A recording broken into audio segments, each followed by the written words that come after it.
What's up, YouTube? I almost dropped my phone. Update on the Ford. Trying to think where I start off. Well, I think we talked about fixing to put the 6-speed in it. Well, now it has 6-speed in. So the 6-speed went in. Of course, it came back out. I'll tell you about that in a second. But it's back in. It's operational. But give you a little rundown of how kind of simple it actually was. So flip around so you know I got to stare. So, as I mentioned in some of my previous videos, I didn't really like I liked the 4L60 was in it before, but I just knew it wasn't going to hold my heavy foot. So, I purchased a 6L90 used online. I went and looked at it. It was pretty clean, looked decent shape. Converter looked kind of new. So I was like, well, maybe I'll be all right. So got it. Of course, brought it back. We popped the pan off it. There wasn't a whole bunch of metal or nothing in the pan. Nothing that said, oh my God, it's junk. So screw it. We're going to throw some fluid in it and we're going to try it. So bought the controller, which is I buy it from Zero Gravity Performance, I believe the name of the website is. They were pretty much the cheapest I found for the controller. But it's made by, I think, PCS. But they're the distributor. Because I don't think you can buy them straight from PCS. You've got to buy it from a distributor. So I buy it from Zero Gravity Performance. They're actually pretty helpful. I called them. What do I need to do? Well, it's gonna, all you need is power, ground, key on, RPM signal, and throttle position. So that sounds simple enough. So that's what I did. I got it, wired it in.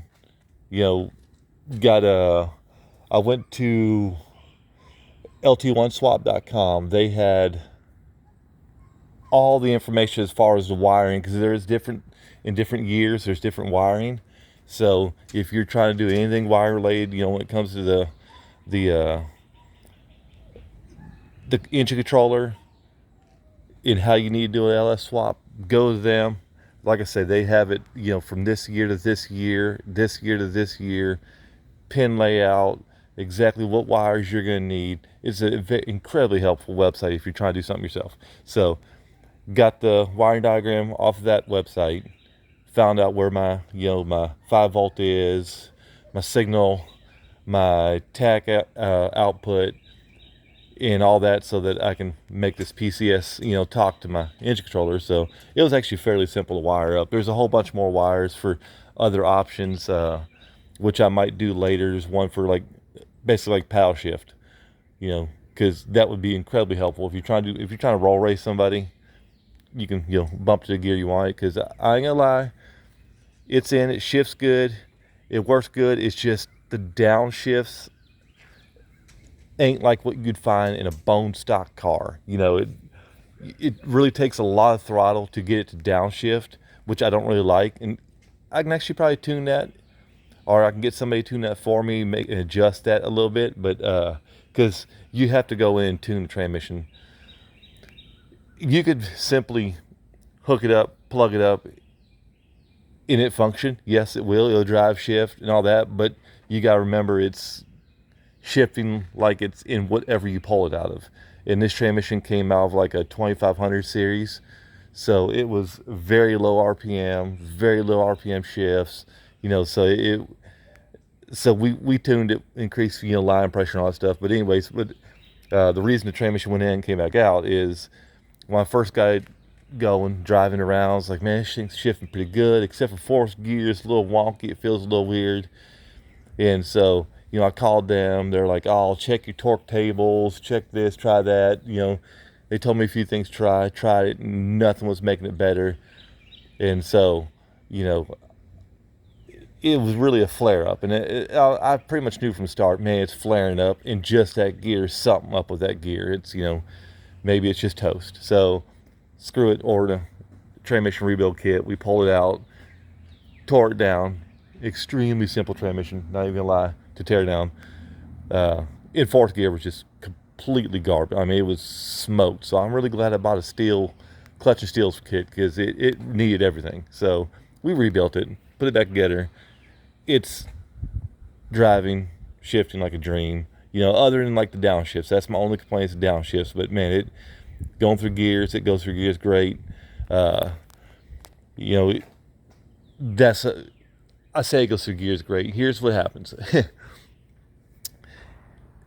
that motor is making some powers, and if you with the low gear ratio, man, if you try to cut off in it in low gear, it's gonna knock tires loose. So what happens is, like, if you go into a tire smoke, because it will smoke tires, you take off, it's smoking tires. If you pedal, like I'm a leg, try to grab and try to roll back. Well, when you pedal and back up, it tries to grab. Well, it basically shifts to the highest gear it can for that speed. So a lot of times it jumps from like second to fourth or second to fifth, and then if you try to rip back in, you gotta wait for the downshift.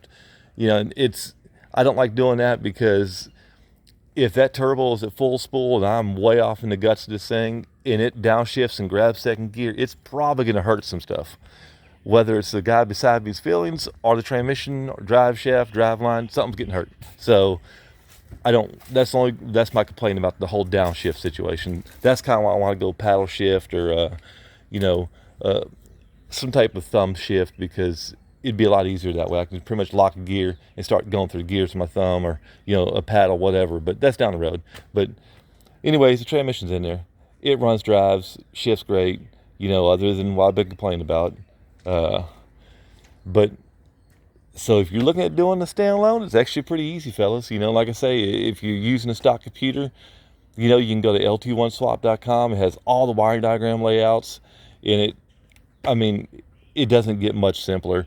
It'll even work with a carburetor. There's a kit you can buy that has a TPS and all that. You can mount to the side of a carburetor and make it work for if you want to run that transmission with a carburetor. So, man, check out those websites. If you're planning on doing a standalone controller, you want to do a 6-speed, not a 4-speed like me, because the truck isn't light, and the 480 is what's strong enough to hold it, but the first gear ratio on that 480 sucks. So I didn't want that tall of a first gear. So I was like, nah, I want more gear. So I want to be able to take off this heavy thing. So that's why we went 6L80, 6L90. But and the other thing is these mirrors. These are because I had these doors are off a newer model, like a 93. Of course, it had those little plastic chrome cap mirrors, or mine were black though, but they were just the plastic mirrors. I didn't like them. That's not what this truck came with. I didn't like the look of it. It made it look like it was newer, but it's not. So these are Amazon specials. They're $80 for both of them. They're actually decent. They're sturdy. This bracket is flipped. I guess maybe they did that because they couldn't copy the factory mirror to a T without getting in trouble. I don't know, because if you look at a factory mirror, this bracket right here is actually flipped over, and this is on top of it. But man, they fit up nice. Except for, if you notice, there's a little screw right back here. That's because the newer style, the bolt pattern is actually a lot wider. So it mounted to one hole.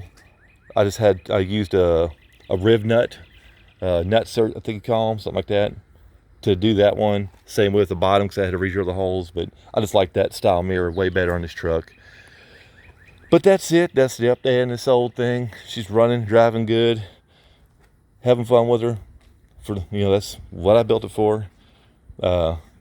Put this cheap trifold bed cover on it, because if you look at my previous videos, it's a big fiberglass, extremely heavy. It had to been 100 and I'm gonna just wing it, 160, 180 pounds. So even with the hydraulics, it was a bastard trying to lift it. So this is I want to say this was $329 off of Amazon. It looks decent. It fits pretty good. The clamp kit it came with wasn't great, so I made my own. But the only complaint, it wouldn't be a problem. I could secure it easier if I didn't have a whole bunch of speaker box back here. But right here in the center, it's a little flimsy, so when you're driving, it'll get air underneath it, and you'll see this kind of inflate like a balloon. So I'm working on building a bracket to either from the outside pull down, are, that's why the truck's at the garage right now. I'm trying to figure out how I'm gonna secure, just two little spots, one here, one over here, and kind of clamp it down a little tighter, and it'll be fine. That's the only complaint I have about the whole bed cover. But like I say, that'd have been easier fix for me if I didn't have a whole bunch of speaker box back there. So if you get one, then know that front little part up there is a little flimsy. You're going to clamp it somehow. It'll be a lot easier for you because you probably won't have a big ass speaker box. So that's the update on the old Chord. Run, driving good, having fun, doing what she's designed to do. So thanks for watching. Any comments, questions, hit me up. I try to answer everyone I get. And until next time.